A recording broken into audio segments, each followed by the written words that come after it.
TGIF, everybody, and happy NFP Day. Hi, Kevin, Brock, Ingmar, how are you guys doing? So, actually, the dollar did not put in a 2-week reversal, but not bad action going into a Friday. Shahab, how are you? Esther, nice to meet you. And let's take a look at the weeklies here going into the NFP. So, on the week, Euro's still up and didn't give a 2-week reversal. The Dixie needs, it's still possible, 90.22. So we're about, 35 points away, depending upon how things play out after the NFP. And, this was a short call this week. The pound, when we were up there, pound is lower on the week. So it's struggling. Could we generate another high next week? Yeah, that could happen. But this is really the best call of the week. Of course, the stock indexes were Monday, and when I thought we had a key reversal, and that was a big win. And then I tried to short it yesterday, and of course, it made new highs in here. So, and Nasdaq finally made new highs after the S&Ps. As you can tell, even though they're making new highs, it's the 1 millionth divergence up here on multiple time frames, 4-hour, 2-hour. Okay, daily is still under 70 on the S&Ps, and even more glaring in Nasdaq. Look at this. So I may attempt it again. Yeah, okay. But this was probably the best call of the week. We don't have a breakout yet over 104.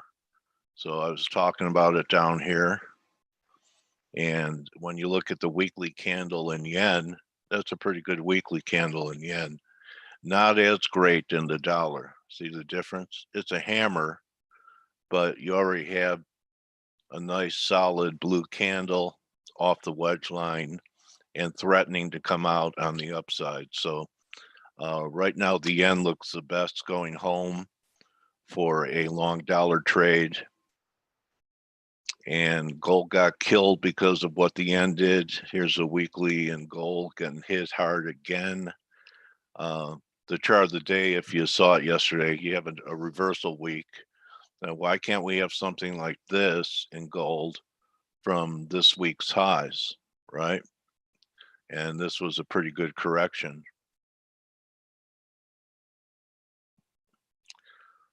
You know what? When you look at it, it's not such a great week. It's, looks like a potential failing rally.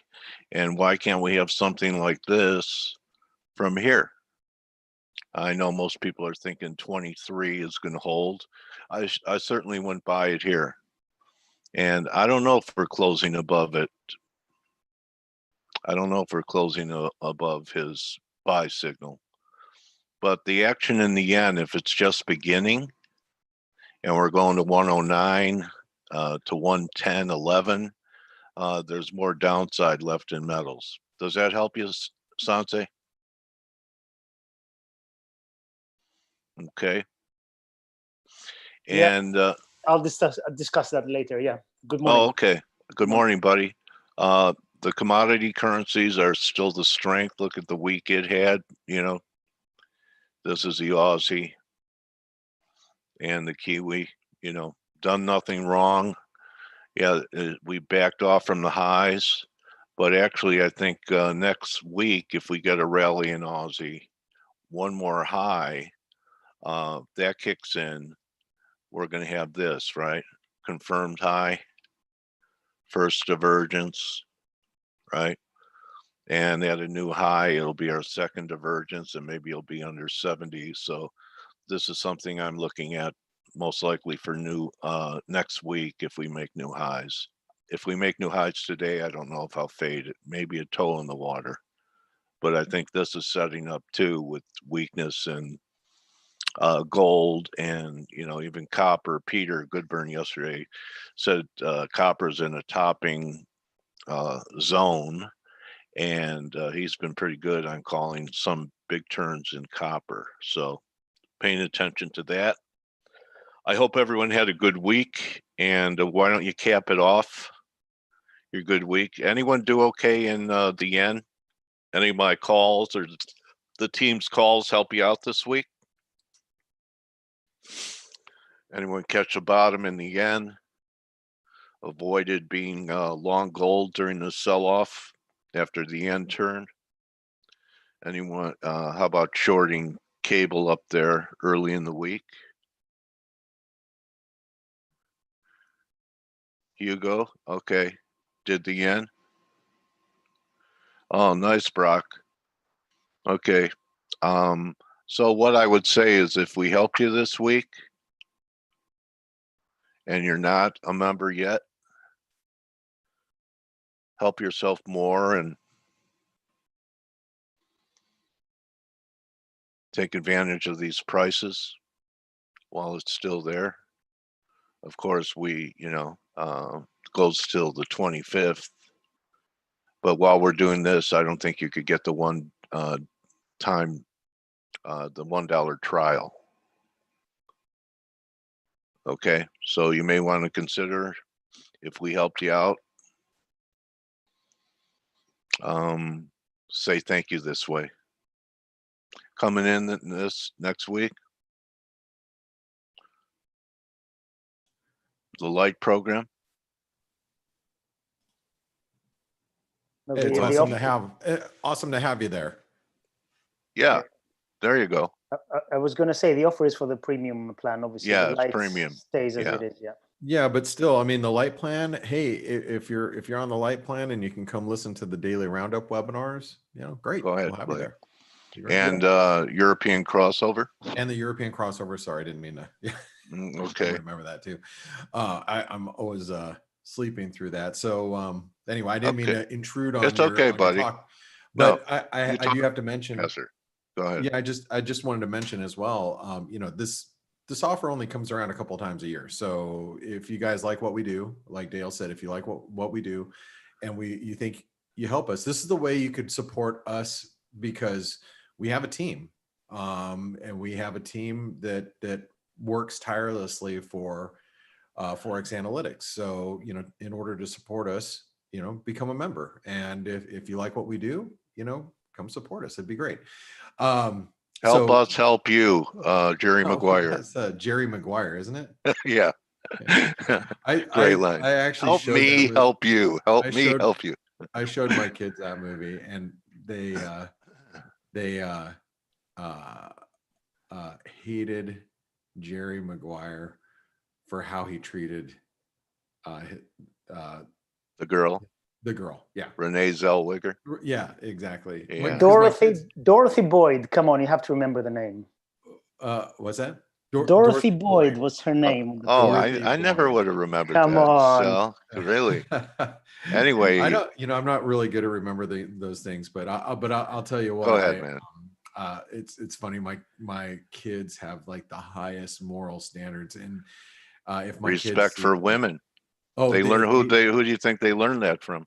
If they see like they see somebody on a TV show or something that or some sort of we'll watch a movie, and if the man is mistreating or cheating on his wife or girlfriend, the hatred that spews from my kid's mouth it's funny. Yeah, it's quite humorous. Anyway, you created good monsters. Yeah. They're nice monsters. Stelios. It's Stelios, I know your daughters are single. My boys are single. I'm just kidding. Hey, we'll figure it out. joking. Be like the old day. Anyway, I know they're in Greece. My kids are in Arizona. It's all right. Anyway, joking.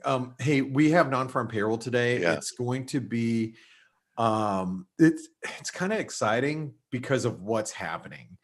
Not this week. I mean, Oh, wow. London mayor declares major incident over high COVID cases. Well, okay. Yeah, they don't want to stay Is inside. that like new news to anybody? I don't know if that's new news to anybody, but that's just came out on Bloomberg. But I want to say that what's developing in the markets is what's really important going into non-farm payroll. And I'm going to talk about that. And I want to be quick about it because I have to go trade non-farm payroll. So I'm going to pass it over to the guys ahead of this. This is the first one of the year. I've got to be, locked in, loaded in front of my computer. Well, I am in front of my computer, but really focused on price action. But if you guys thought I was referring to the things that were happening this week in the United States, that's not really market wise. It's not really so important, to us personally, it might be important, but to the market, really, the market looks past all that. What's really important in the market right now is, we have high COVID cases. We have possible stimulus coming from, the Biden administration, big stimulus, and also big taxes as well. And we got pretty lofty prices in assets. And, we've got to be very careful here. We got Bitcoin rallying to past 40,000. I think it just hit a new high this morning. And also Ethereum. I mean, Bitcoin's 41,000 new highs. Ethereum was hit the 88% retracement, dropped 16% last night, and then came all the way back. Wow. Good luck trading that. I mean, if you're out there trading it, hopefully you're just doing it in cash. You can't do it in margin because that's crazy. Right? Yep. I mean, the amount of money you could make or lose is staggering. So you got to be doing that, or give up going to the bathroom. Huh? Give up going to the bathroom. Yeah. You have to be glued to the screen every second. Seriously. Yeah, no joke. All right. But anyway, let's talk about what major is happening in the markets. So the major thing that's happening in the markets right now is look at the euro. It's broken. It's broken the trend line. Now, does that mean you should short right now? I mean, you can, but if you're more conservative, especially you're following you're following a big major uptrend. The conservative approach is waiting till non-farm payroll, because if you break through, like here's where like the I want to say sure trade, but this is where easier money is going to be made, is below these lows, because that's horizontal support down to 161% extension. If you want to be a little you got a little more of a stomach, you sell here up against the underside of this trend line, knowing that we've broken the uptrend. So, but the reason why this is important is because it's happening ahead of the non-farm payroll numbers. So keeping that in mind, that the dollar is already showing some signs of strength, that is signaling the market's expecting a stronger number, or potentially there's going to be some risk off.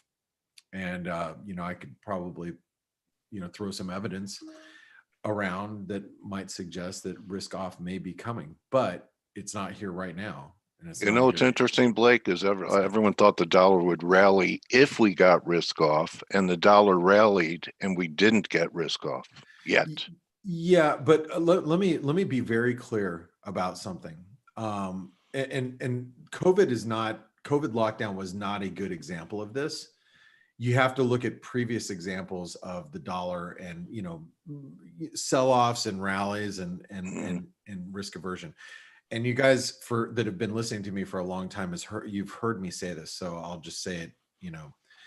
The dollar really only rallies on risk off if it's a severe sharp move. Other than that, it may grind higher against like some of the more growth sensitive currencies, like commodity currencies. The dollar might grind higher against the Aussie or the Kiwi or the Canadian or the emerging market currencies like the Mexican peso. But during normal periods of risk off, don't expect the dollar to really strengthen. We might see the dollar strengthen a little bit, but it's not like you'll see it explode. You might see a big move down in the S&P, or what you might consider a big move down. It would be like maybe something like this. I'm just gonna use this as an example. Like you see this little sell off right here. If you matched up the dollar to that, the dollar may have strengthened a little bit, but not a lot. Let me go to compare, and then I got to really get to the charts here. So I'm gonna. Didn't I just do that?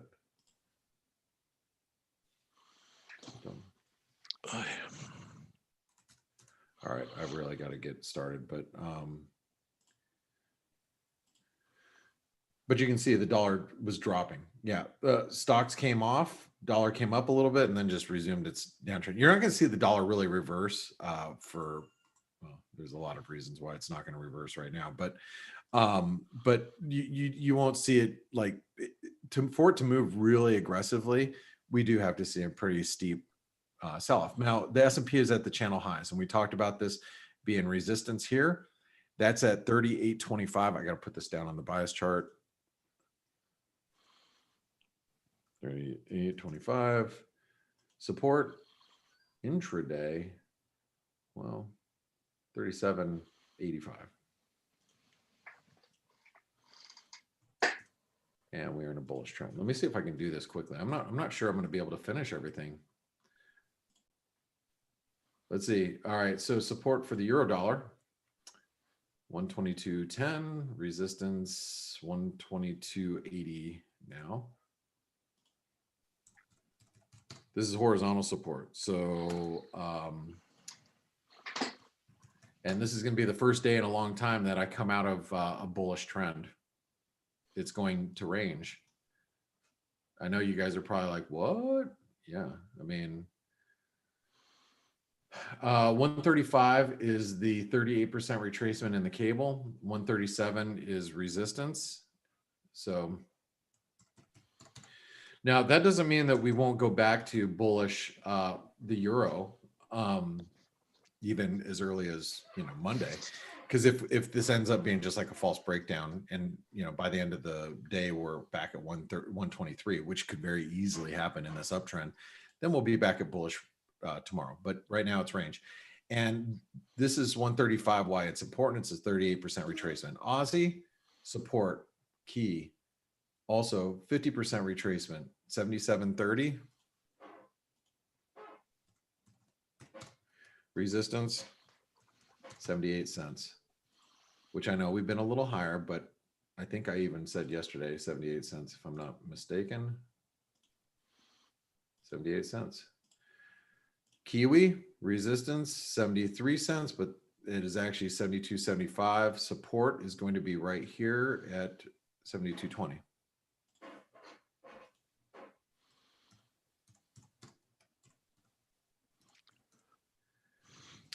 We are still bullish here. Sorry, I need to fix these. We're still bullish in the Kiwi. Why? Because they're solid uptrends for now. Dollar Canadian. Yep. Dollar Canadian. Descending wedge. Resistance 127.30. Hey, Stelios. You know what? It slipped my mind. Or I don't. Maybe Coach. Yes, sir. Do we have Canadian jobs? Yeah, we do have Canadian jobs today, don't we? We do, yes. Okay, so that's important, because 127.35 here could be broken today, and we are range bound here, as you guys know. I played this on the upside yesterday too, and it went nowhere. I forgot. I just kind of bought it, and I was like, again, that was like day two that I've tried to play this thing, and really just hadn't gone anywhere. 126.60. Dollar Swiss, or a dollar Mexican peso. I don't know if you guys were long with me yesterday. Did anybody here get long this yesterday? If you want to know where my exit was,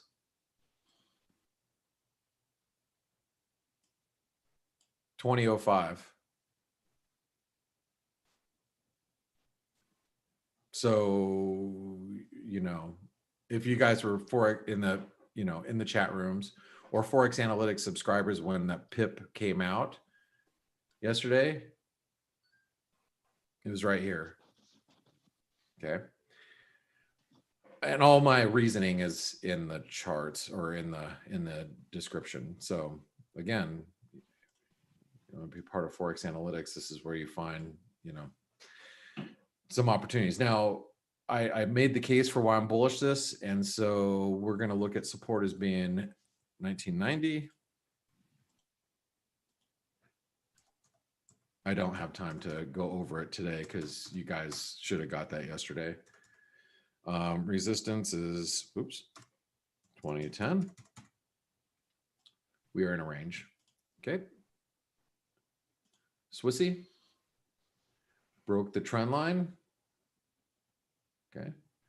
Last night, you know, we made the point for you guys to understand that we did break the trend line. So now 88.25 is going to be support, and 89.20 is going to be resistance. So what did I say? 88.25, 89.25. I actually think that I mean, I know the euros come out of range. The Swissy, I think, or has come out of a bullish trend. The Swissy is the same way right now, but think about the overall trends are still pretty bearish here, or in this case, dollar bearish, and same with the euro, still very bullish. It's just, you know, here for the, you know, very near future, we might be range bound. So that's why I'm flipping on some of these. US dollar, Norwegian krona, still bearish.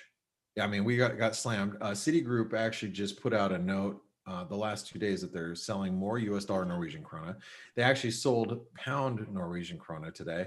So the cable, the sterling Noki, and you know, they're very bullish the Norwegian krona, a lot like Steve Vogie. So so he's got good company.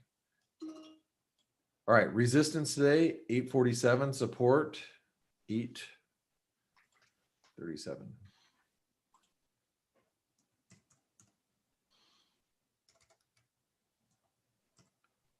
What did I say? 47, 48, 48, 47. This is still a very bearish trend. Dollar yen. Well, Dale already went over this with you, but look, 104 is key, period. I'm going to 104.10, support at 103.50.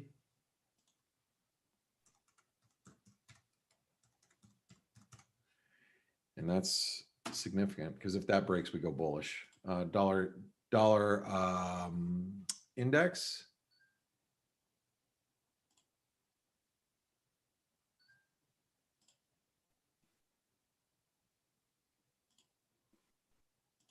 Dollar index, we went, we broke the downtrend line. So now dips down to 89.60, should find support.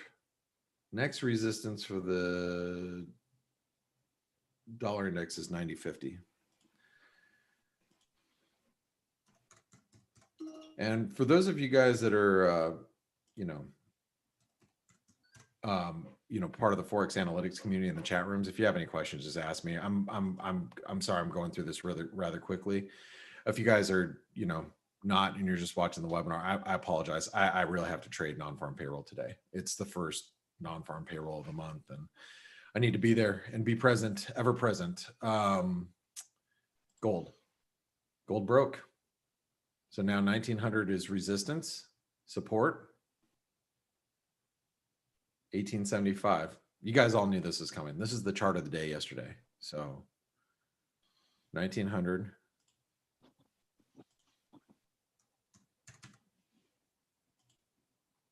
Support now, 50% retracement is at 1865. We could reach, oh, wait, that's not true. That's not true. I take that back because that was previous fib. Sorry, that was going the opposite direction. So now 38%, 50% retracement is 1860. So that's gonna be your next support. Record amount of time. Good job. Thank you. Thank you. We'll make millions now. Wait, Stelios, I didn't get what you said. I'm sorry. I just saw your conversation, but I didn't. Oh, have you finished the bias chart? Oh yeah, I'm fine. I'm finished. You Oh, see, you he's finished. not even paying attention. Wow, This no. guy. Uh, Why do we keep him I around? thought you might not have time to finish it. Good. No, I'm done. I'm done. I was like, Fantastic. what? I sorry. I just saw your message. I was like, kind of confused. Good morning, Steve. How are you? Good morning, Blake. I'm good. How have you All been? right.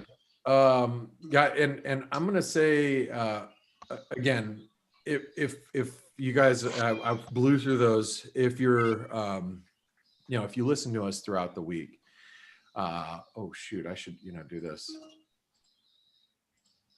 Hold on, live NFP coverage of the Forex market with Ed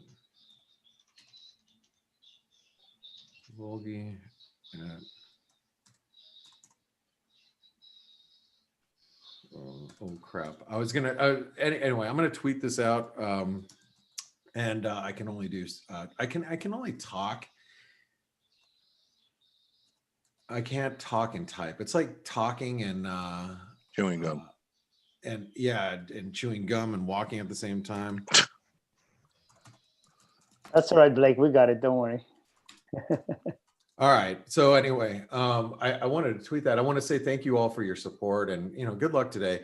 I usually don't breeze through the bias chart so quickly, but I did today because I wanted to make sure I got you all the levels before I had to take off. But I want to thank you all for your continued support and good luck today. And Steve, Blake. Stelios, Coach, it's all you. And hey guys, if you're listening in, do me a favor. If you just saw that tweet about the non-farm payrolls, retweet that, will you? That'd be great. Appreciate it. Blake, Thanks everyone.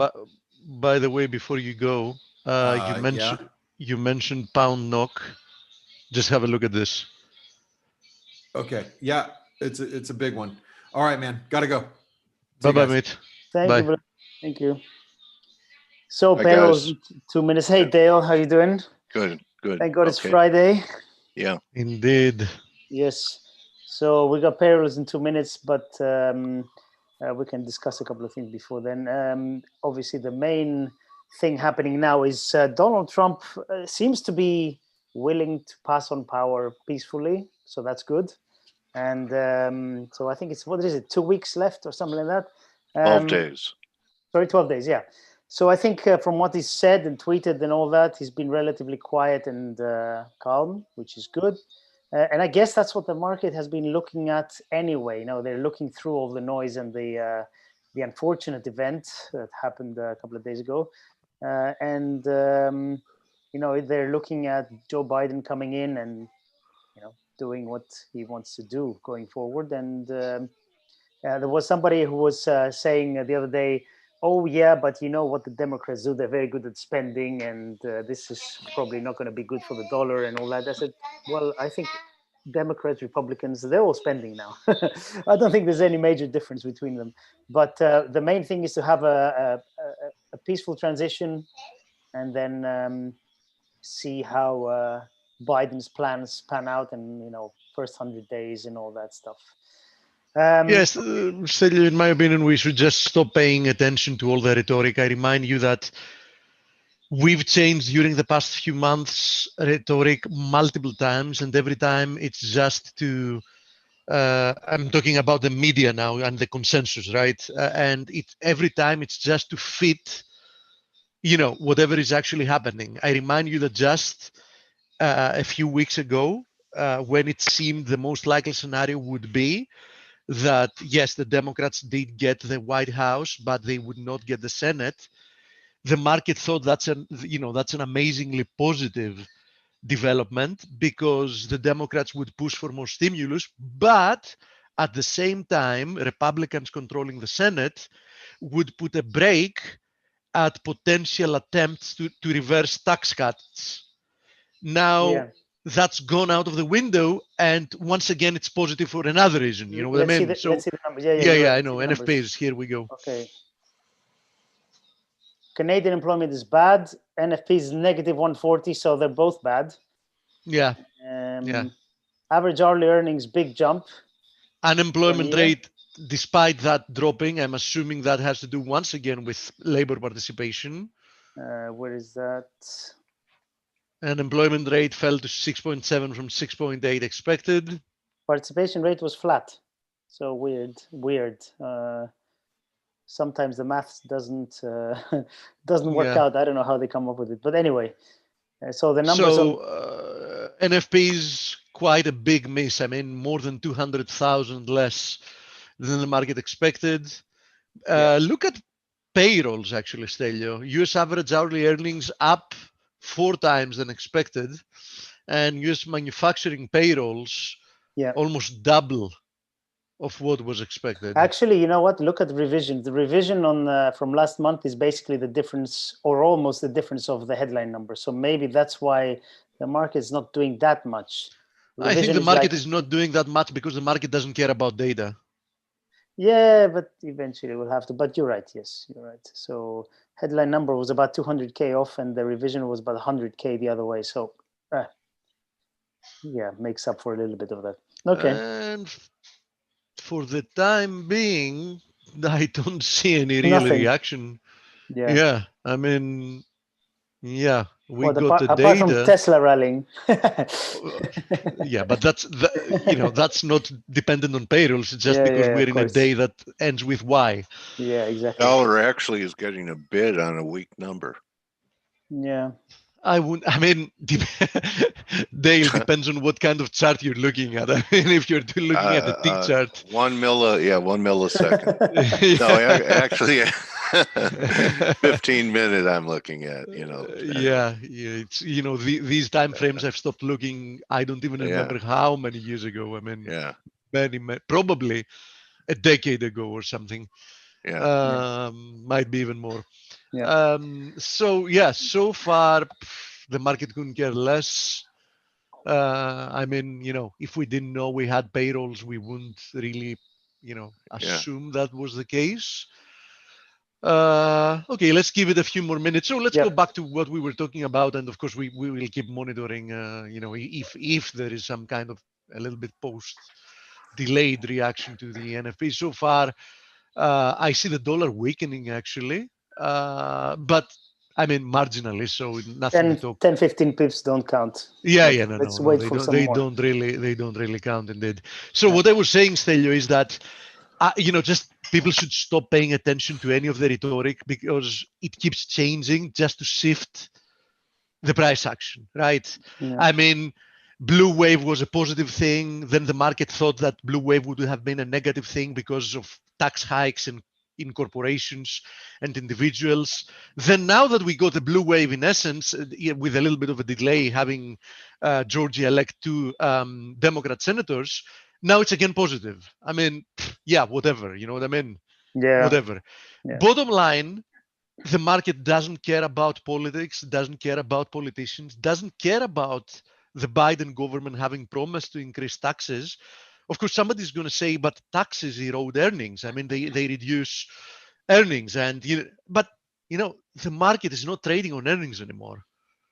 The market will only care about earnings when earnings are actually going up. If they're not going up, it's okay. It's just multiple expansion. We have names for everything. So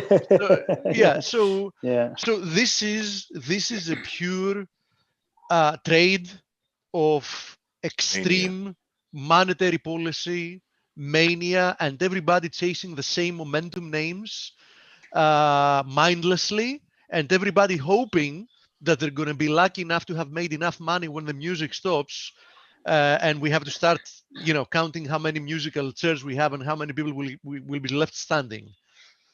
So it is what it is. And as I've said before, having done all this analysis, you shouldn't be trying to fade this. It's extremely dangerous, right? I mean, from a personal perspective, I'm not trying to join this because, I can't allow myself to do this because it's pure stupidity in my mind. But I know very well that it's extremely dangerous and it can continue for, much longer. So, depends on your time frame. Of course, if you're a day trader, you don't care about any of that. You just look at the daily price action on short-term trends, on short-term time frames, and you go with the daily trend. That's it. Yeah. And you have so many names doing so well in equities that FOMO is real for so many people. I have friends who are saying, look, all these things, and not only equities, cryptos and everything. Oh, come on, there's so many things that are going 50% in 3 days and this and that. We have to do something. We have to get in. And you see people just joining the party just because they feel they have to.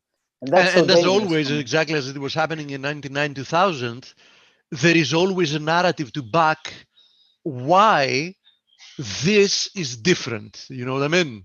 Why this is not going to be a bubble that's going to blow up because A, B, C, D, E. Because that's what always the media do, right? They try to find excuses why this time is different.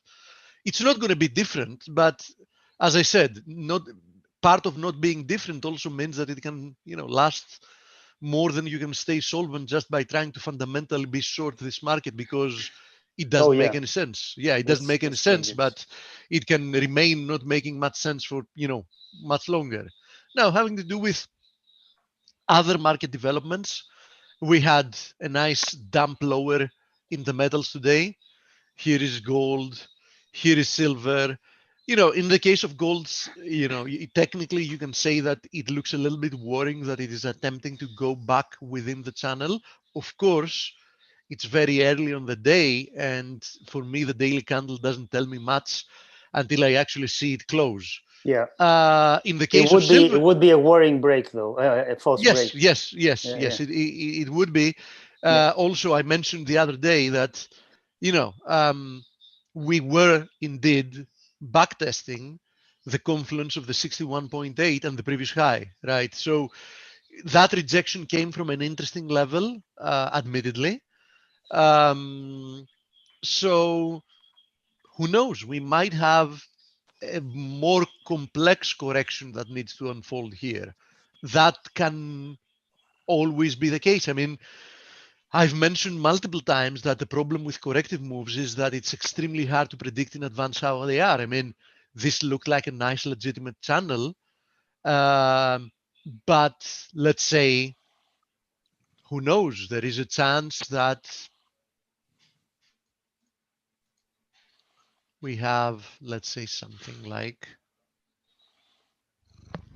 this, and we might have more complex correction before we break higher.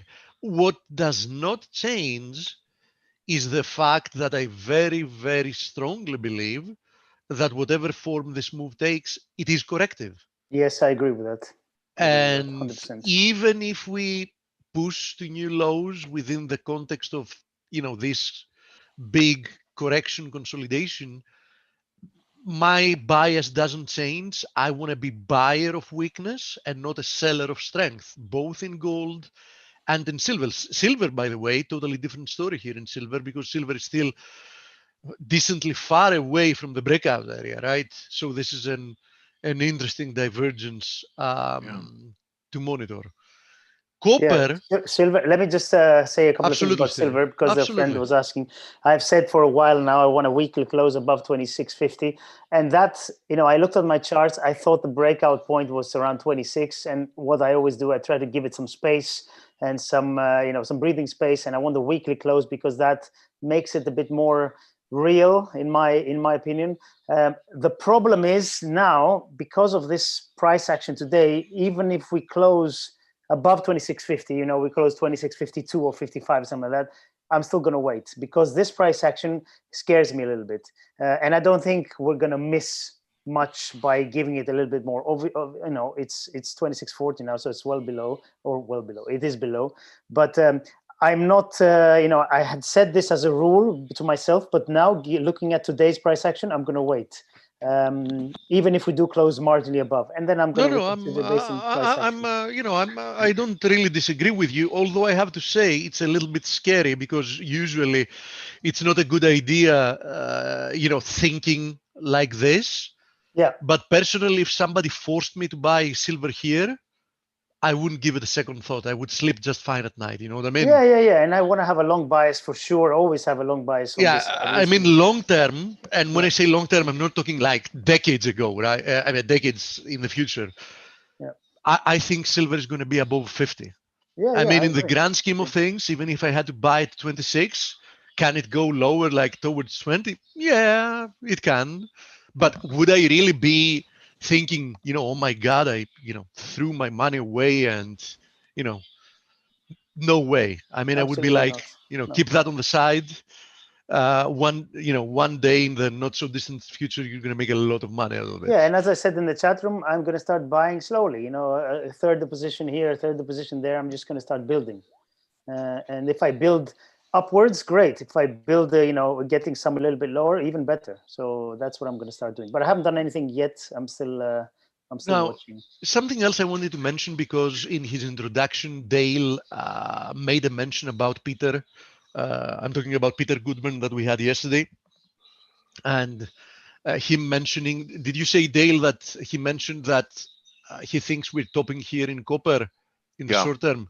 Mm-hmm. Was that a short term call or a longer term call?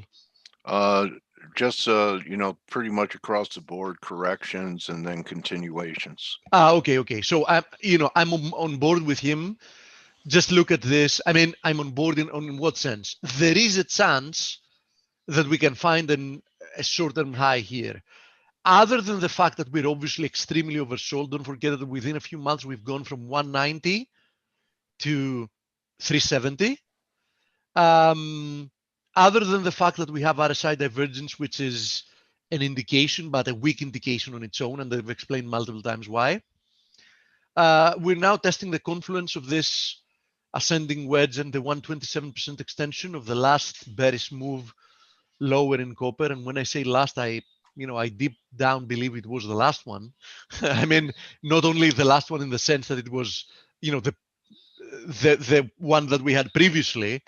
I think there is a good chance we're not going to be testing those levels again, perhaps even ever. Where? Down at lows? Below. Yeah.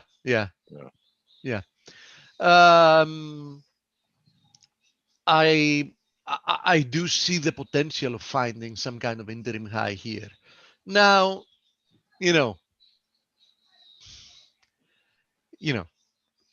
would I be shorting just because we are at the confluence of resistances? No. But if we do see a nice reversal candle up here, I will consider it a rather reliable indication. Now, also keep in mind that copper, and we mentioned that a few days ago, the recent price action looked very, very similar with how the S&P and the Nasdaq looked. S&P has already broken higher from there, and the Nasdaq is attempting to do so now.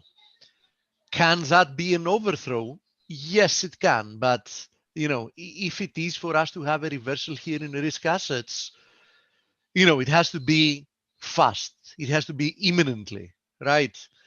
And so far, we've had several minutes, like 15 minutes post NFPs, and the market doesn't seem to really try to reverse direction. So in essence, doesn't really show that it really minds the fact that we had weak NFPs.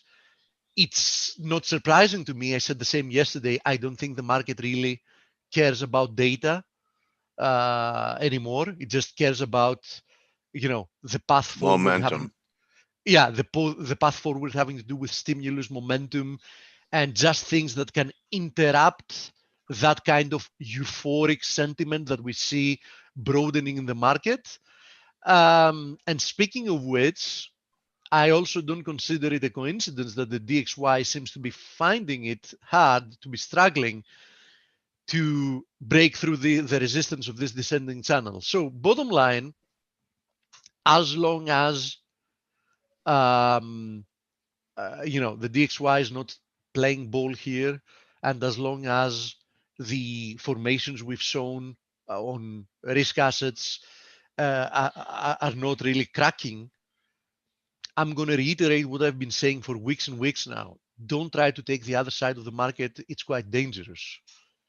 In this type of a market environment, there is a very, very good chance that we're going to get a blow-off move to the upside, right? So you don't want So to be in far, the other so side. good. Yeah, you don't want to be in the other side of the market, right? Because blow-off moves are really vertical moves. I mean, they're the type of moves that won't give you the ability to get out with a smaller loss, because a lot of people just, go short, and then they're like, it's overdone. It should pull back, and then it starts accelerating higher, and they're like, yeah, okay, I was wrong in my assumption, but it should at least pull back to the level that I entered, so I can, exit at break even. And then, they keep hoping for something different. And in blow off moves, you don't get the type of pullbacks that give you the ability to leave the market unscathed, or at least, with, less financial damage than at some point you're, into. I mean, you just keep digging a bigger hole for yourself. Anyhow, let me go through some of your questions and see if we have anything else we need to. Crude oil. Speaking of which, so crude oil just remains very well bid, right? You can see it here. It's even now testing the ascending channel trend line resistance. Really, I mean, no indication that you should be fading it. I mean, it remains very, very strong. Natural gas, on the other hand, hasn't managed yet, to break through this channel and accelerate. So, I'm still monitoring this, but it's not joining the party yet. Platinum, doing its thing. Palladium, not having broken out yet. I'd like to know if this is also part of the Forex Analytics Lite version. Which part are you referring to? On the contrary, weak NFP more equals more stimulus. Yeah, I mean, the market has the tendency to think about it like that. When the environment is really supportive, the market just thinks, okay, as long as the economy is weak, and especially now that we have like Democrats controlling everything, we're going to get stimulus in all kinds of forms, infrastructure spending, more monetary easing, because don't fool yourselves. I hope there's none of you that really believes that there is any type of independence between central banks and governments, right? And I'm not only referring in the case of the US at the moment. They don't even try to keep the pretenses anymore. They don't even attempt to keep the pretenses. I mean, Yellen is going to be the Secretary of the Treasury now. Since time ago, they've openly been talking on the phone. I'm talking about now the Federal Reserve and the Treasury. Theoretically speaking, that should never be happening. So, there is not even the pretense that, there is a separate independent authority that just is there to make sure that, money supply and financial stability is what should be done, is what it should be. Anyhow, what they're doing is the opposite of financial stability. They're creating tons and tons of moral hazard and making the market more and more dependent and fragile. Let me see. Platinum, Palladium, we covered that. Bitcoin over 40K. Yeah, I mean, sky's the limit, right? As I've said before, we knew that Bitcoin is really bullish when it broke through there. And as you see, the move is now completely parabolic. At some point, we're going to get a correction. Who knows when that is? The move is completely parabolic. It makes no sense. Any price makes the same sense, actually, I should say. Any price makes the same sense. There is no way to have some type of a fundamental analysis and say, this is a price that makes sense, but this is a price that doesn't make any sense. It can be whatever. right? Bitcoin has no intrinsic value. It's not a store of value because there is no value to store. It's just based now on supply and demand, right? People want to buy Bitcoin because they believe that it's going to go higher, and they believe there are going to be people buying it off their hands at a higher price, and that's it. Everybody else that is trying to produce 100-page long PowerPoints trying to explain to you fundamentally why you're stupid for not understanding and realizing why fair value is at 100,000, 1 million, 50,000. And I've seen different prices ranging from the thousands to the millions. Is just playing a joke at you, right? The price can be anything because it makes the same sense. Having said that, you have to respect the fact that it's a parabolic move, which how the hell are you going to fade it?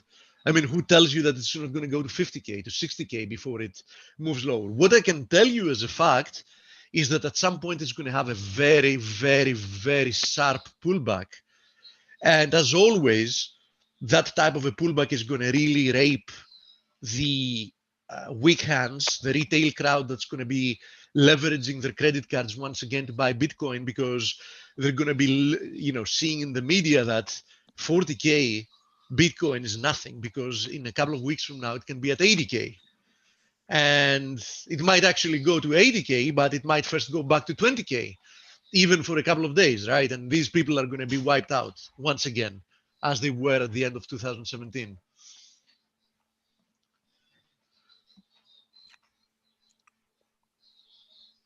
Do we have an interview today, by the way, Dale? Possibly. What does that mean? It's always possibly, isn't it? I have Charlie Gasparino scheduled. Okay. Oh, wow. Nice. So Okay. he's not in the house yet, so that's why I said possibly. Yeah, but okay, it's still like 8 it was minutes. scheduled, yeah. Okay. 8-10 So, minutes before. There you go. You have huh? You have 8 minutes. That includes everybody to throw. What do you see for JPY? Yeah, there is already one question actually. What do I see for USD yen? I'm looking at this formation, the one you see in blue. We found support here. Listen, personally, I will not get enthusiastic about the potential upside for USD yen as long as USD yen is trading below 105.50. Okay, so nice support here, nice rebound so far, but I'm not going to be taking the bait. I know that a lot of people have taken the bait at some of the short-lived but sharp moves that the USD yen has produced during the past many months. I've refrained from doing so, and I feel very glad about it because you can see that in essence there is no trend here. So if you want my opinion, support is at where we did find support, a little bit above 102.50, and resistance at 105.50. Anything in between, in my mind, is just noise. So, personally, I wouldn't be doing anything with it. Let me see. TGIF from Kenya. Nice Friday to you as well. DAX, SPY, IWM. Okay, so we already had a look at the S&Ps. The S&Ps have now tagged the 161.8% FIB extension from this corrective move lower. The next upside is almost at 4K, right? Pay attention to this 37.50 as support from this point on. And in order for me to turn bearish here, I would definitely need to see a break below 3,700, 36.90 to be exact. As long as we're trading above that, why would you try to fade it? Now, having to do with IWM has had a massive move higher. At some point, it looked like this looked like a beautiful ascending wedge. because it also had a very nice inclination. So to be honest, when I did see the breakdown from this wedge, I thought there is a very good chance we're going to see a deeper recovery, probably back towards the beginning of the wedge, which was also the previous high here at 170. But the way the correction unfolded was, clearly exceptionally corrective. And look at it now, accelerating up once again. The next upside resistance is the 161.8% extension of the COVID move lower, which comes at 217. And, as I said before, too strong to fade. Now, somebody might notice that the VIX and the VXN, both of them, one is the volatility index for the S&P, the other one is the volatility index for the Nasdaq. They're What's both happening with your cats? Are they dying or something? She's she's just very, very lazy, and she doesn't want to go around the other side of the house. Oh yeah. She wants me to open the door for her, and she's like, in essence, she's blackmailing me by by shouting louder and louder. You know how it is. So they're both diverging, right? So, is that enough? No, it's not on its own. Just keep that in mind. And here is also the FANG stocks. Some kind of a consolidation here. So far, it looks bullish to me. I don't really see anything bearish here. And I'm showing this because we know how important the FANGs have been in most of the time propelling the markets higher. DAX, yeah, we also had a question about the DAX. So here's the DAX at all-time highs, breaking through this expansive formation, testing the 127% extension of the last corrective move lower, the next upside at 14,800. Listen, there is nothing really bearish here. I mean, not as long as we trade above like 13,500. Everything is overdone, and I'm going to have to more or less summarize in the same way I started, but with much fewer words. Everything is too overbought to buy it and too stupidly priced to buy it, but at the same time, trying to fade it can be really, really bad for your trading account. So if you've been long, you can just keep trailing your stops and hope that this move just extends as much as it can. If you have not been long, I think that buying into the FOMO is not a good idea at all. So do what you believe is best. Dale, any news from your guest? Not yet, Steve. I sent him a message on Twitter. But before, or if he gets here, what's your understanding of what everyone's talking about, the Great Reset, World Economic Forum? I'm not sure exactly about what reset we're talking about, because having to do with economics, there's been talk about many type of resets, like a monetary reset, a debt. I mean, it's popular everywhere. People are talking, whatever people are talking about. I don't know if it's, conspiracy theories but everyone keeps talking. I even hear my neighbors talking about it. The Great Reset, it includes China. I'm just wondering if either you or Stell have heard what people are reading and concerned about or happy about. What the hell is it? Oh, there's Charlie. Oh, okay. Right. I can just tell you that, the path we've been following and accelerating towards that direction is definitely unsustainable. Nobody can put an end date to it, but the monetary system as it is at the moment, and the whole charade that what we've known for decades, deficits, debts, and all that matters, now suddenly there is almost a consensus that's like old school stuff. None of that matters, right? We Yeah. can keep on living on money created out of thin air while production remains the same, or in some cases even going lower. Inflation is never going to be a problem because that was something like a disease that we found the vaccine for, and now we've been permanently vaccinated from, and that's it. You can forget about it, right? Yeah. I think all that is going to prove once again, as in every occasion that we've had this type of thinking in the past, to be BS, and it's going to end really, really badly. And usually, these type of resets, since you like to use the word, also include quite a lot of social unrest and violence. Okay. Well, that started too. All right. So thank you, Steve. I mean, everyone, there's a lot of awareness about it. Charlie, welcome to Face. I'm going to get you set up so we could have a little conversation here. I've been looking forward to this. So I'm going to promote you to being a panelist. And I'm not sure if you want to use your video camera or not. You're talking to the least technologically adept. All can right, see you. Charlie. Can you see me? No. Do you have a? There's a thing called if you click start video. If you click start video. And see, maybe you can make this full screen. I'm not going to show charts during this, so.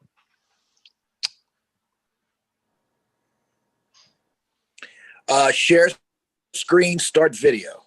Start video. We're in. There you are. Hey, Charlie, it's a pleasure to meet you. Thank you. Thanks for having me. Really nice to meet you. I've been following your work for a long time, and I really like the fact that you say what you mean and mean what you say. And I'm interested in talking about what's going on in the country right now and what your sources may be telling you. But I'd like to start with maybe a little time machine trip back in high school, college. What were your aspirations, and how did you end up becoming both a broadcast and print journalist? Well, it's funny you say that, because my brother and I are kind of the first people in our family to graduate from real high school. My parents went to vocational schools. I think my mother dropped out when she was 16 to be a secretary. My dad was went to something called Samuel Gompers High School in the South Bronx. It's a vocational school. Neither one went to college. He went to the Marines after high school. My mom was a secretary. And the last thing they wanted me to be was a journalist. They wanted me to be a lawyer. They wanted my brother kind of to be a doctor. My brother became a doctor, by the way. Sounds like my family. Is it that a lot of ethnics? I was brought up in. My mother was bar mitzvahed at 13, and for me to go to the floor at the CME and be a runner wasn't my mother's dream for me. After I went to college, she would say, "Honey, get a real job." My parents would have liked that, because it was Wall Street. You can make a lot of money, Yeah. The journalism thing just did not turn it. And my dad was a huge Richard Nixon supporter, and he was like part of that blue collar stuff that you see now following Donald Trump. Although my dad was also, listen, he was a self-educated guy. He read a lot, and he read 3 papers a day. He read the Times, he read books, and that's how I kind of got into journalism, just seeing what he read and I read. I initially wanted to be a sports writer, but then I got into politics and finance. And what I did was I took as an undergrad studying journalism, I took an elementary economics class, and I really liked it. Wasn't particularly good at it, but I was intrigued by it, and I kept taking more. When I went to graduate school, I took a bunch at the University of Missouri, which is a very good journalism school. Yes. I took a bunch of econ classes. I earned, like, in graduate school, between graduate and undergrad, the equivalent of minor in econ, because I took so much econ as a graduate student. And this was a lot of it was upper level undergraduate econ, where I would have to make up for my gaps in math knowledge, which, I didn't take math for a long time, with, being able to conceptualize stuff about currency flows, about the banking system, about how to create money. And I figured at that point, I really wanted to write about economics, finance, and also I was interested in politics and the confluence of it. And that's kind of like what I did through my career. I was a general assignment reporter. My first job, I did a bunch of internships. I did a internship with a guy who's deceased, dead. His name is Bob Green. He ran the investigative team at Newsday. He was a high profile corporate and government investigator. He won 2 Pulitzers. I was an intern for him. He was kind of a role model for me.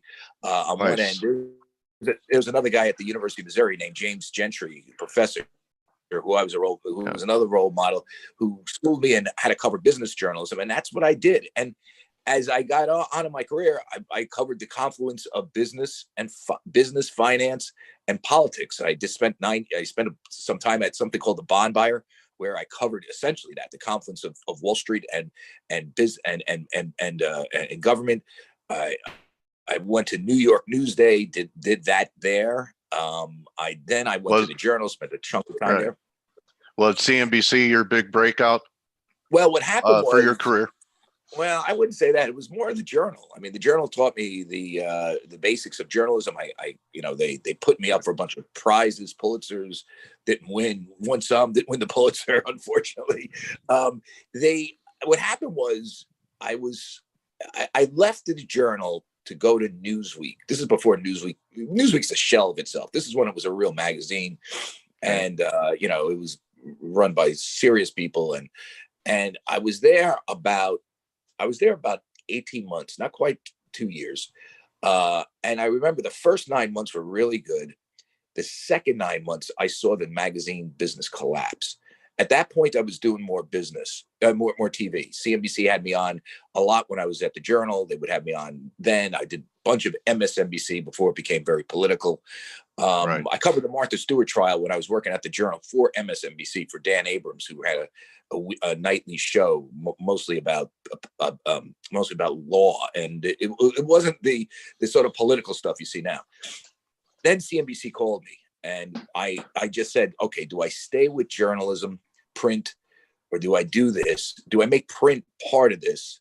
And that's kind of what I did. What I tried to do at CNBC, even though it was very difficult at first, I sucked on TV, and it was hard. It was hard. I had to get up early. I mean, I hated it at first. What I tried to do, though, is remake my career in the sense that, okay, you have to do TV. You have to know. And TV now is what you're doing now as well. Remember, it's a huge difference, but that trained me for what the medium has changed into now. I said, I'm never going to give up my day job of writing. I'm still going to keep breaking stories, but I'm going to do TV and get into the confluence of it all. And that's what I learned at CNBC. I got lucky. I got there a year before the financial crisis. And then when the financial crisis came, the financial crisis was perfect for me because I was training my entire career to cover it. I had the sources. I had the Wall Street sources. I had the Washington sources from all my years covering it at the Journal and Newsweek. And it was like breaking those stories was like a 80-mile-an-hour fastball down the middle of the plate. And I broke the TARP story. I broke AIG's bailout. I broke a lot of stuff on Lehman and Bear. It was all right there for me because I had the sources developed. And I was there 4.5, 5 years. And, I liked CNBC a lot. Okay. Right. But Roger Ailes came calling. And and I had an out in my contract, and they had a management change. There was a guy running. My old boss, Jonathan Wald, had left. I was very close to him. They had brought a new guy in. Not going to get into into the. He was the guy was in my view wasn't very good. He didn't last there very long after I left, by the way. But when he came in, I wanted out, and I was like, do I work for this guy? I worked for Roger Ailes, and it was like a no-brainer. And I exercised, which was essentially a joint option in the contract. They kind of had to agree with it, but not. And we left very well. I mean, the guy who runs CNBC at the top is a very good guy, Mark Hoffman. And we left on good terms. I'm still friends with him. I'm still friends with 90% of the people there, but they are competitors, and I'm very competitive with them. Okay. And I went to Fox Business. Yeah. So being competitive, and I've been watching a lot of your stories, and your background with the economy, and you say, you were prepping for the financial crisis. No way to prep unless you're over 100 years old for what's happening here with COVID, Charlie. I know. What did you have to develop a whole new source of people, epidemiologists, or it's something that you don't cover, but it sure has its reach all the way Well, through. Well, here's the thing, Dale. One of the good things about covering Wall Street, and when I say Wall Street, hedge funds, sophisticated investors, is that they have money and they have access to a lot of good information. And I have access to a lot of good hedge funds. The guys that run them, they are tapped into epidemiologists and everybody. One thing I will tell you about COVID is that no one. The access to information is pretty much what you see is what you get. There's no secrets out there about this. I should point out that my brother, it's almost like I don't have to tap into an epidemiologist to know what's going on. My brother is an ICU specialist. He's the chairman of medicine at Brooklyn Hospital. He's got an MD from SUNY Stony Brook in several disciplines. He's got a PhD in chemistry from Columbia. And if you talk to any epidemiologist, they would say the frontline workers, the Green Berets of the COVID crisis, are the people in critical care and in ICUs, which my brother is an expert at critical care. So I knew a lot what was going on on this thing, even before it hit. I knew that it was serious. I knew that anybody that was downplaying it was idiotic. I also knew, because I have an economic background, that the notion that you could just shut everything down and hibernate away the thing was absurd. That we needed to open up in a smart way. I'm very critical of Governor Cuomo and Bill de Blasio, what they're doing to New York City and New York State. I'm of the opinion, and this is based on not being a denier, that you protect people that have sickness. You're going to have outliers, like 40-year-old people that look healthy die. It's just the way it goes. It happens with everything, with flu and everything. Yeah, everything. Most people have to live their lives within reason, and because you just can't shut down society, or else you're going to get what we're having now, which is this nonstop unrest. And I think part of the problem is, I'm not going to excuse Donald Trump for what he did. I'm not going to excuse the Democrats for acquiescing to the violence over the summer, which is what they did. But part of the reason why the country's in the state it's in is that we're on a permanent lockdown, I think. And I'm not saying we should all go out and throw away our masks and start, doing raves, but we should be living our lives normally within certain reasons, because this is an unnatural state, and it's now boiling over, obviously, into this whatever is going on. And how do I know that? Well, I know that because I talk to doctors, I talk to my brother, I talk to people like that. Listen, this is a bad thing. It's highly communicated. You can get it easy. Most people survive. The vast majority of people survive it. There are outliers we have to protect. But that's kind of life here, and let me tell you something. I take all the precautions. I wear a mask. I wash my hands. I eat outside. I went to a very good restaurant in Greenwich last night, Pulpo. My buddy owns it, Ron Rosa. Had a great time. I had dinner with a couple of friends. I made sure we were outside with 3 heat lamps on us. You know what I'm saying? Okay, so yeah. That's me. So life goes on. Life goes on with it. So the shirt I'm wearing, Charlie, it looks like a flag, but it's really, the title of the shirt was America in Distress. And I want to talk a little bit about what happened in DC and what we have to look forward to with the new administration. How do we, in your view, keep our country with such division and polarity and really a lack of civility between people who have different opinions? How do we become America again? Well, there was always a middle ground. Okay, listen, the tail never wagged the dog. The AOC types were never, in the old days, probably like 10 years ago, were never the ones in charge of the left. The radical Trumpkins were never in charge of the right. They had voices, but they were not in charge. I think we kind of got to get back to that, level of discourse where the adults in the middle. Now let's see if Chuck Schumer becomes the adult. Let's see if Joe Biden becomes the adult. That doesn't mean you have to disavow, every bit of liberalism, but do you lead this country in a way that's more moderate, that kind of expresses your goals, kind of along the lines of what Bill Clinton did and even Barack Obama, or do you let the left control? If you let the left control, you're going to get more of what you got 2 days ago. I mean, this is a very divided country. The extremes are incredibly radicalized. What I don't get, and this is just me, why law enforcement allows this to happen. I mean, those riots during the summer, people breaking into, that's, billy clubs are supposed to be used for that. I don't understand how those guys get in and walk in without someone smashing them in the head with a club. And I mean, you don't know if they're carrying bombs. I mean, they breached the protocol. If you get shot, you get shot. You know what I'm saying? You know what you're getting involved in. And I don't know how the police allow that to happen, because when it's like they had a free pass to get into the Capitol.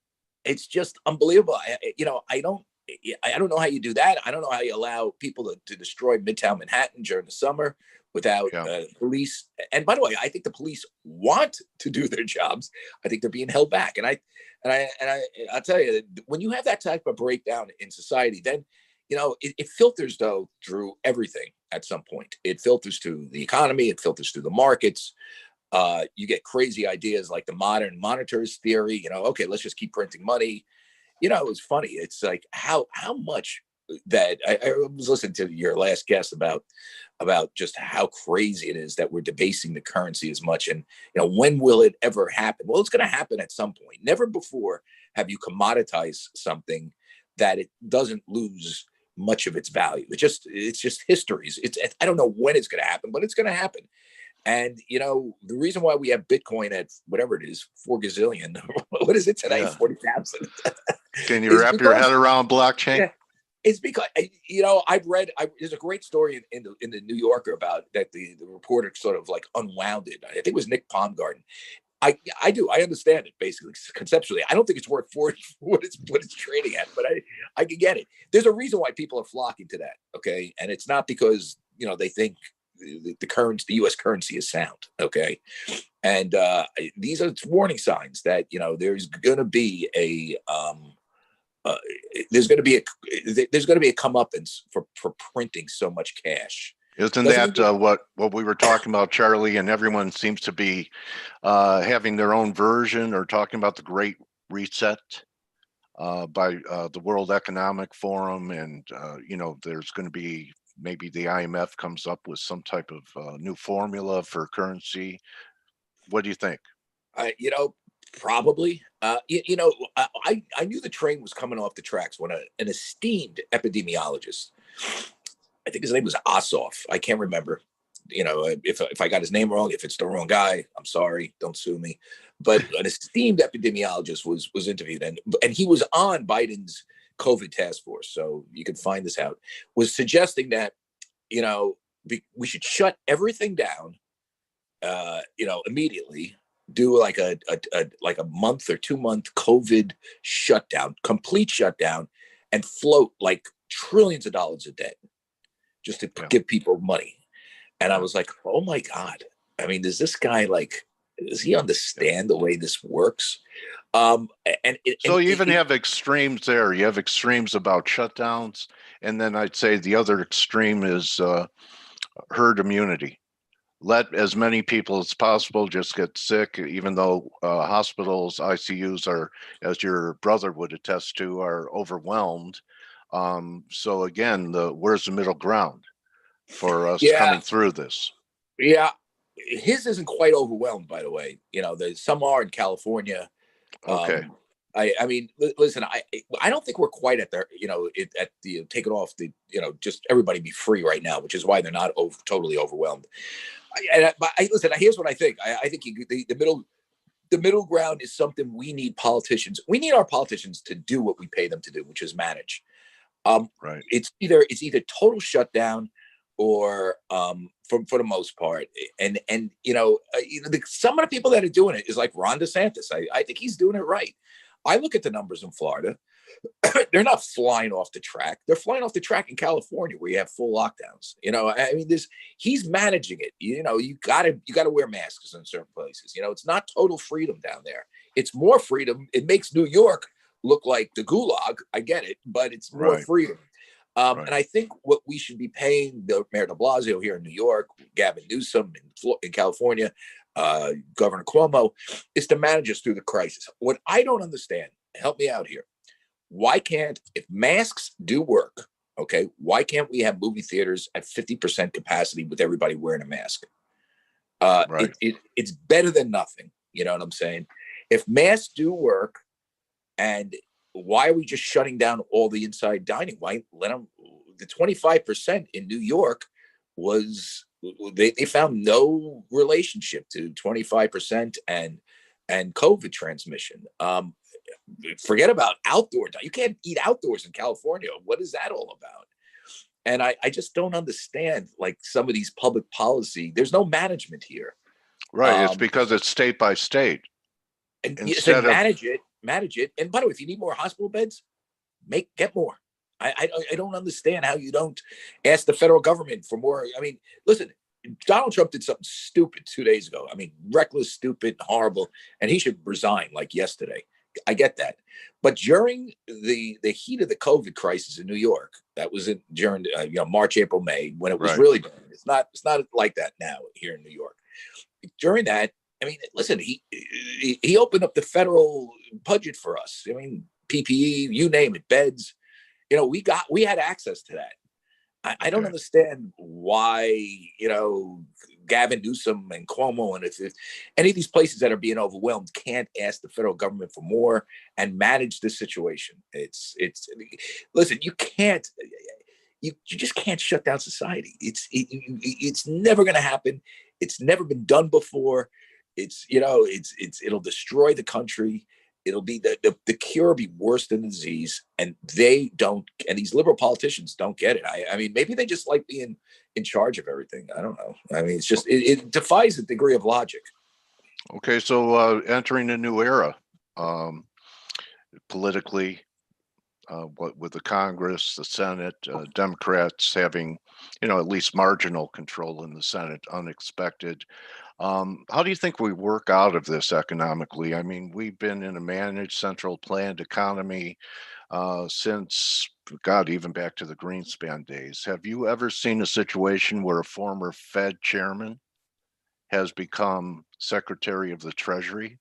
I don't believe Robert Rubin was ever at the Fed. He was at Goldman and became Secretary of the Treasury. But what do you think of Yellen, who was part of the Kumbaya crowd with Paul and Bernanke when the markets were getting hammered a couple years ago, and Paul got the message, and we're on this course now. Do you see this just being a continuation with Janet Yellen at Treasury and Powell at the Fed?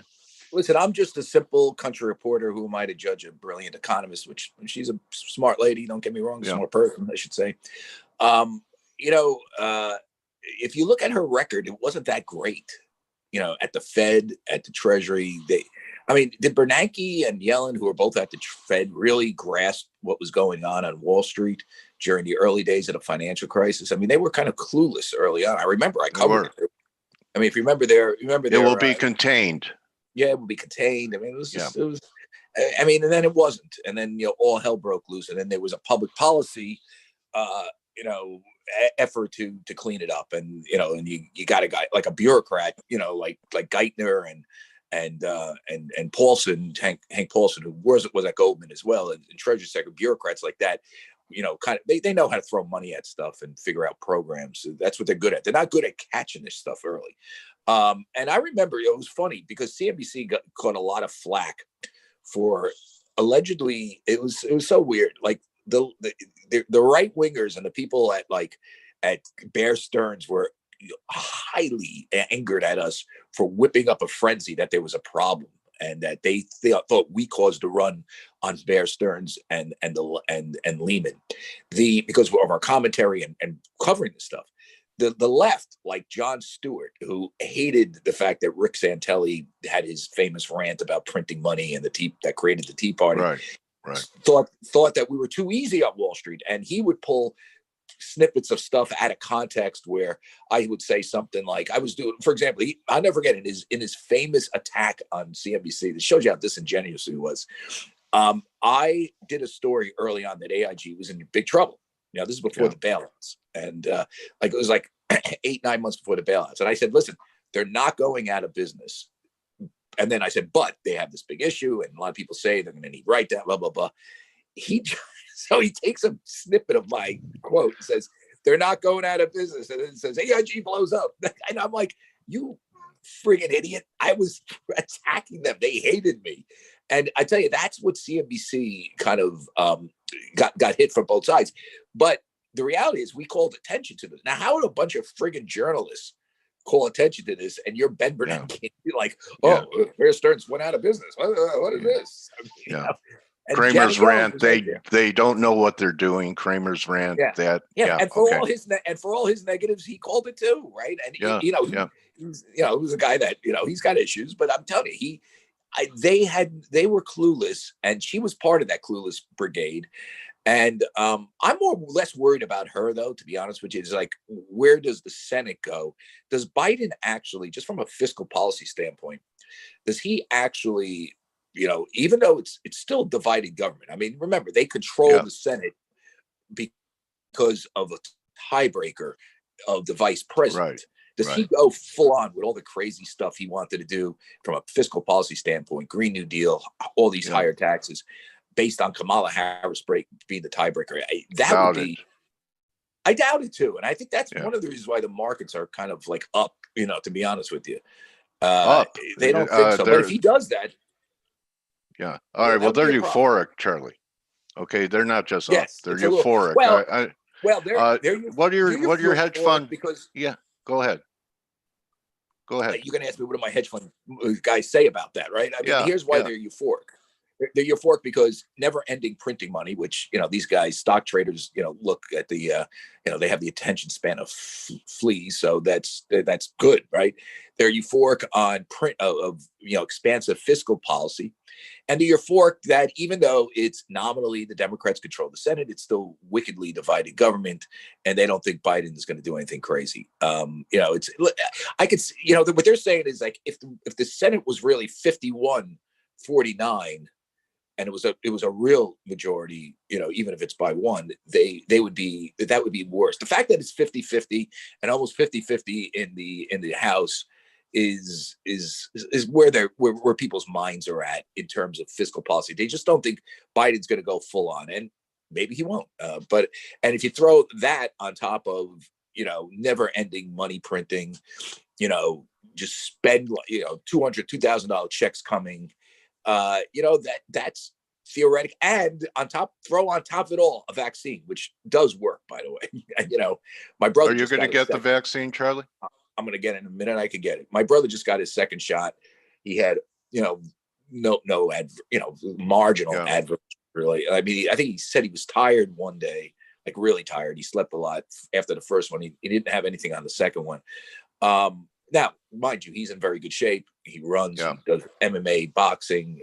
I work out a lot. I run a lot, and I lift. And so, I mean, I think if you keep in shape, you'll be okay here. But, we may not be typical, but I'm going to get it as soon as I can get it. So you throw all that stuff together. As soon as I get the vaccine, this is just my mind work. If you think about rationally, I'm going to Vegas with my friends. I'm going to spend a bunch of money. Okay, and there's going to be a lot more sex too, right, Charlie? I guess so. Not for me, but I'm just saying. I'm going to spend my time, and I'm going to spend my time eating some good meals, having some fun. I miss that. Yeah, I just miss the things like sitting in a bar and having a drink with a friend and just complaining about stuff in a bar. Yeah. You know what I'm saying? I think that we all have a new sense of appreciation of things we took for granted after this, don't we? Yeah, and I think we're going to be spending money. So if you put all that together, you know, the markets are kind of markets like, and you know, they look beyond, you know, I know they also don't take Donald Trump that's as serious as other people. Let's be clear. Okay, so Charlie, really was nice talking to you, and you know, I hope we could do it again. Okay. What are you looking for as far as what may be, wrap it with what you think could be the next major event that we're looking at in 2021 that John Q. Public should be aware of, because you're a watchman for them. Yeah, I mean, I think how fast the vaccine gets rolled out is key for the economy. If it gets, Okay. if you light a fire under these guys, you know, maybe, you know, the economy will come back fast. It's the best stimulus package you can ever get. How Right. much does Joe Biden go to the left? I Okay. think the other knowns are known. I mean, we know they're going to keep printing money. We know that, you know, what the Fed's going to do. Fiscal policy is a question mark. The vaccine effort is a question mark. And I think that's just the two things. If I was an investor, I'd be watching. Okay, well, Charlie, you know, you and I may have some different political views, but you know, we proved today that we could have a conversation.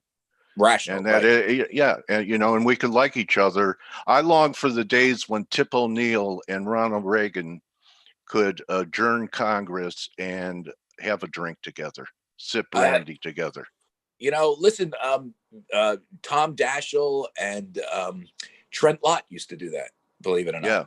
I mean, it wasn't that long ago. So we'll see. We'll see what happens. We'll see if Mitch and Joe get together and break bread together. That's my hope for 2021. That sounds like a good deal. All right, Charlie, really, thank you so much for your time.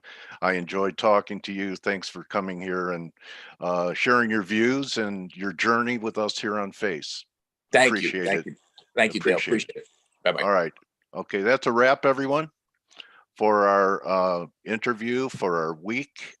And remember, don't just count your pips, count your blessings. Hope you guys enjoyed seeing Charlie. You know, I hope to get him back again. It was enjoyable to me. I hope to get a haircut like Blake did. And why don't you guys just sign up and hang out with the traders in the chat room in 2021. You're welcome, everyone. Okay, have a great weekend. Yeah, nice hairstyle. Shabbat shalom, Amira. Inshallah to all my Muslim friends. And peace. Most of all, peace to everyone. Adios.